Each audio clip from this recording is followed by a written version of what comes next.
اعوذ باللہ من الشیطان الرجیم بسم اللہ الرحمن الرحیم سورۃ النجم مکیہ۔ شروع اللہ کے نام سے جو بڑا مہربان نہایت رحم کرنے والا ہے۔ قسم ہے تارے کی جب وہ غروب ہونے لگے، نہ بھٹکا ہے تمہارا رفیق اور نہ بہکا، اور نہیں بولتا ہے وہ اپنی خواہش نفس سے، نہیں ہے یہ کلام مگر ایک وحی جو نازل کی جا رہی ہے۔ تعلیم دی ہے اسے زبردست قوت والے نے، جو بڑا صاحب حکمت ہے۔ پھر سامنے آ کھڑا ہوا جبکہ وہ بلائی افق پر تھا، پھر قریب آیا اور آہستہ آہستہ آگے بڑھا، یہاں تک کہ ہو گیا برابر دو کمانوں کے یا اس سے بھی کم فاصلہ رہ گیا۔ تب وحی پہنچائی اس نے اللہ کے بندے کو جو وحی پہنچانی تھی۔ نہ جھوٹ جانا رسول کے دل نے اسے جو دیکھا اس نے، کیا تم اس سے جھگڑتے ہو اس چیز پر جو وہ آنکھوں سے دیکھتا ہے؟ اور بلا شبہ وہ اسے دیکھ چکا ہے اترتے ہوئے ایک بار اور بھی، سدرۃ المنتہا کے قریب، اس کے آس پاس ہے جنت الماوا۔ جب چھا رہا تھا سدرہ پر جو کچھ چھا رہا تھا، نہ چندھیائی آنکھیں، نہ چندھائی نگاہ اور نہ حد سے بڑی، بلا شبہ اس نے دیکھی اپنے رب کی بڑی بڑی نشانیاں۔ بھلا دیکھا ہے تم نے لات کو اور عزا کو اور تیسری ایک اور دیوی منات کو؟ کیا تمہارے لیے تو ہیں بیٹے اور اللہ کے لیے ہیں بیٹیاں؟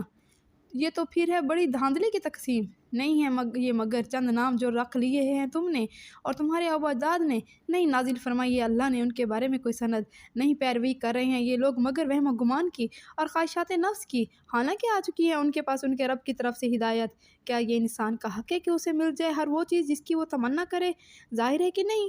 تو پھر اللہ ہی مالک ہے آخرت کا بھی اور دنیا کا بھی، اور کتنے ہی فرشتے ہیں آسمانوں میں، نہیں کام آ سکتے جن کی شفاعت ذرا بھی مگر اس کے بعد کہ اجازت دے اللہ شفاعت کی جسے چاہے اور جن کے لیے پسند کرے۔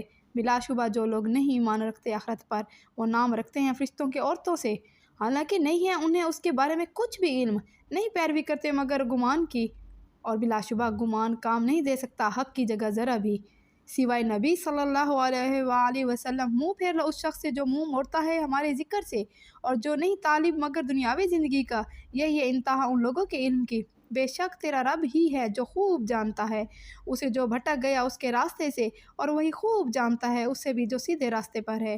اور اللہ ہی مالک ہے ہر اس چیز کا جو آسمانوں میں ہے اور جو زمین میں ہے، تاکہ بدلہ دے ان لوگوں کو جنہوں نے برے کام کیے ان کے اعمال کا، اور دے ان لوگوں کو جنہوں نے اچھے کام کیے اچھا بدلہ۔ یہ وہ لوگ ہیں جو بچتے ہیں بڑے بڑے گناہوں سے اور بے حیائی کے کاموں سے، اللہ یہ کہ کچھ قصور ان سے سرزد ہو جائیں۔ بلا شبہ تیرا رب ہے وسیع مغفرت فرمانے والا، وہ خوب جانتا ہے تمہیں اس وقت سے جب پیدا کیا اس نے تم کو زمین سے، اور جب تم جنین کی شکل میں تھے اپنی ماؤں کے پیٹوں میں، سو اپنی پاکیزگی کے دعوے نہ کرو، وہی بہتر جانتا ہے کہ متقی کون ہے۔ پھر کیا دیکھا ہے تم نے اے نبی صلی اللہ علیہ وسلم اس شخص کو جو پھر گیا راہ حق سے اور دیا اس نے تھوڑا سا اور پھر ہاتھ روک لیا؟ کیا اس کے پاس علم غیب ہے کہ وہ دیکھ رہا ہے؟ کیا نہیں خبر دی گئی اسے ان باتوں کے جو درج ہیں صحیفوں میں موسیٰ کے اور صحیفوں میں ابراہیم کے، جس نے وفا کا حق ادا کر دیا، یہ کہ نہیں اٹھاتا کوئی بوجھ اٹھانے والا بوجھ دوسرے کا، اور یہ کہ نہیں ملتا انسان کو مگر وہی کچھ جس کی وہ کوشش کرتا ہے، اور یہ کہ اس کی کمائی عنقریب اسے دکھائی جائے گی، پھر جزا دی جائے گی اسے پوری پوری جزا، اور یہ کہ تیرے رب ہی کے پاس پہنچا ہے آخرکار سب کو، اور یہ کہ وہی ہنساتا ہے اور رلاتا ہے، اور یہ کہ وہی موت دیتا ہے اور زندہ کرتا ہے، اور یہ کہ وہی پیدا فرماتا ہے جوڑے نر اور مادہ ایک بوند سے جب وہ ٹپکائی جاتی ہے، اور یہ کہ اس کے ذمہ ہے زندگی بخشنا دوسری بار، اور یہ کہ وہی غنی کرتا ہے اور نپا تولا دیتا ہے، اور یہ کہ وہی ہے رب شعرا ستارہ کا، اور یہ کہ اس نے ہلاک کیا عاد اولا کو اور سمود کو، پھر کچھ باقی نہ چھوڑا، اور ہلاک کیا قوم نوح علیہ السلام کو اس سے پہلے، یقیناً وہ تھے ہی سخت ظالم اور سرکش، اور اوندھی گرنے والی بستیوں کو اٹھا پھینکا، پھر چھا گیا ان پر جو کچھ کے چھایا۔ بس اے انسان اپنے رب کی کن کن نعمتوں میں تو شک کرے گا؟ یہ محمد صلی اللہ علیہ وسلم بھی متنبہ کرنے والے ہیں، پہلے متنبہ کرنے والوں کی طرح۔ قریب آ لگی ہے آنے والی گھڑی قیامت کی، نہیں ہے اسے اللہ کے سوا کوئی ٹالنے والا۔ کیا یہی باتیں ہیں جن پر تم تعجب کرتے ہو اور ہنستے ہو اور روتے نہیں ہو، اور تم گا بجا کر ٹالتے ہو؟ بس جھک جاؤ اللہ کے آگے اور اس کی بندگی بجا لاؤ۔ آمین ثم آمین۔ آمنت باللہ، صدق اللہ العظیم۔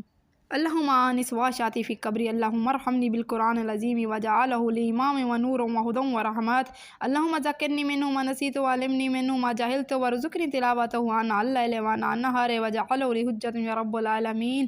یا اللہ، یا میرے مالک، تمام مسلمانوں کی دور فرما پریشانی ان کی قبروں میں، میری والدہ محترمہ کی، میرے اساتذہ کرام کی، میری نانی اماں کی، نانا ابو کی، تمام رشتہ داروں کی جو اس دنیا میں نہیں ہے، تمام دوستوں کی، یا اللہ ان کی پریشانی دور فرما ان کی قبروں میں، یا اللہ ان پر رحم فرما، یا اللہ تمام مسلمانوں پر رحم فرما، مجھ پر رحم فرما قرآن عظیم کی برکت سے، اور بنا تو قرآن کو ہمارے لیے پیشوا، روشنی، ہدایت اور رحمت۔ یا اللہ یاد دلا دے تو مجھے قرآن میں سے جو میں نہیں جانتی، یا اللہ یاد دلا دے قرآن میں سے جو میں بھول گئی ہوں، اور سکھا دے تو مجھے اس میں جو میں نہیں جانتی، اور نصیب فرما تو مجھے تلاوت اس کی رات کے وقت اور دن کے وقت، اور بنا تو اس کو میرے لیے حجت۔ اے رب العالمین قبول فرما، قبول فرما، قبول فرما۔ یا رب العالمین میری اولاد کو نصیب فرما اس کی قرآن کی تلاوت رات کے وقت اور دن کے وقت، اور سکھا دے تو ان کو قرآن میں سے جو وہ نہیں جانتے، یا اللہ بنا دے قرآن کو ان کے لیے حجت۔ اے رب العالمین، اے رب العالمین ہمیں اس قابل بنا، یا اللہ ہم جھک جائیں اللہ تیرے سامنے اور تیری بندگی بجا لائیں، ہم جھک جائیں تیرے سامنے اور تیری بندگی بجا لائیں۔ یا اللہ پاکستان کو اپنے حفظ و امان میں رکھ، یا اللہ تمام مسلمانوں کو قرآن اور سنت کے مطابق چلنے کی توفیق عطا فرما۔ یا اللہ میری بچیوں کو، یا اللہ میری بچیوں کو قرآن اور سنت کے مطابق چلنے کی توفیق عطا فرما۔ یا اللہ مجھے ہدایت کے راستے پر چلنے کی توفیق عطا فرما، بے اولادوں کو اولاد عطا فرما، قرض داروں کو قرض سے خلاصی عطا فرما، ہر مومن مسلمان کی جائز خواہشات پوری فرما۔ یا اللہ تو ہی مالک ہے، تو ہی رازق ہے، تو ہی رزاق ہے۔ یا اللہ مرتے وقت تمام مسلمانوں کو کلمہ نصیب ہو، اشہد لا الہ الا اللہ وحدہ لا شریک لہ واشہد ان محمدا عبدہ ورسولہ۔